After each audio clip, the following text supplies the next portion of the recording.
குடியின் தண்டனை. இஸ்லாம் குடிகாரர்களுக்கு இம்மை மறுமை இரண்டு உலகத்திலும் கடுமையான தண்டனையை அறிவித்திருக்கின்றது. போதைப் பொருள் உபயோகிப்பவர்களுக்கு 80 கசையடிகள் வழங்கப்படும் என்று 3 முறை தண்டனை பெற்ற பிறகு ஒருவன் திருந்தவில்லை என்றால் ஆட்சியாளர்களுடைய உசிதப்படி குடிகாரனுக்கு மரண தண்டனை அளிக்கவும் அவருக்கு அதிகாரம் உண்டு.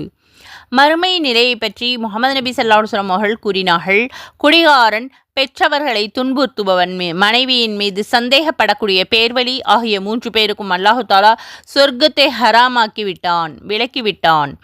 அறிவிப்பவர் இப்னு உமர் ரலியல்லாஹு அன்ஹு, நூல் அஹ்மது நசாஇ. சூதாட்டம். மதுவைப் போல சூதாட்டமும் ஆரம்பத்தில் அனுமதிக்கப்பட்டு பிறகு காலப்போக்கில் ஹராம் விலக்கப்பட்டது. மதுவைப் போல சூதாட்டமும் ஒரு போதைப் பொருளாகும்.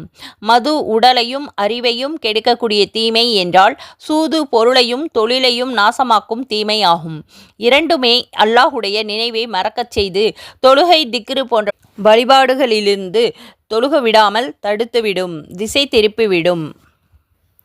மது சூது ஆகியவற்றினால் பகைமையும் பொறாமையும் உண்டாகி சமூக அமைதி வெகுவாக பாதிக்கப்படும்.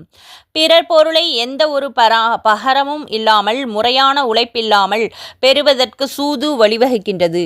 சூதாட்டத்தில் வென்றவன் அடுத்தவர் பணத்தை இலகுவாக சுருட்டி கொண்டே களிப்பில் மிதந்து கொண்டே இருப்பான். தோற்றவன் பணத்தை பறிகொடுத்து வயிறெறிந்து போய் அமர்கின்றான். இதனால் இஸ்லாம் எல்லா வகையான சூதாட்டங்களையும் தடை விதித்திருக்கின்றது. குதிரை பந்தயம், ரேஸ், லாட்டரி சீட்டு முதலான புது வகையும் அதில் அடங்கும். இதை பற்றி மேலும் விபரமாக தெரிந்து கொள்ள சூரத்துல் பக்ராவின் 220வது வசனத்தின் தஃப்சீரை பார்த்து பயனடையுங்கள். நமது மற்ற பயான்களையும் பார்த்து அனைத்து விதமான தீனுடைய விளக்கங்களையும் புரிந்து வாழ்க்கையில் முன்னேற அல்லாஹு தாலா நம் அனைவருக்கும் கிருபை செய்தருள்வானாக. ஆமீன். எல்லா பயான்களையும் பார்த்து டவுன்லோட் செய்து பொறுமையாக கேட்டு முழு பயானையும் கேட்டு பயனடையுங்கள். மற்றவர்களுக்கும் பகிருங்கள். தீனுடைய விஷயங்களை ஒருவருக்கு எத்தி வைத்து அதன்படி அவர் அமல் செய்தால் அதனுடைய நன்மை நமக்கு கியாமத் நாள் வரை கிடைத்து கொண்டே இருக்கும்.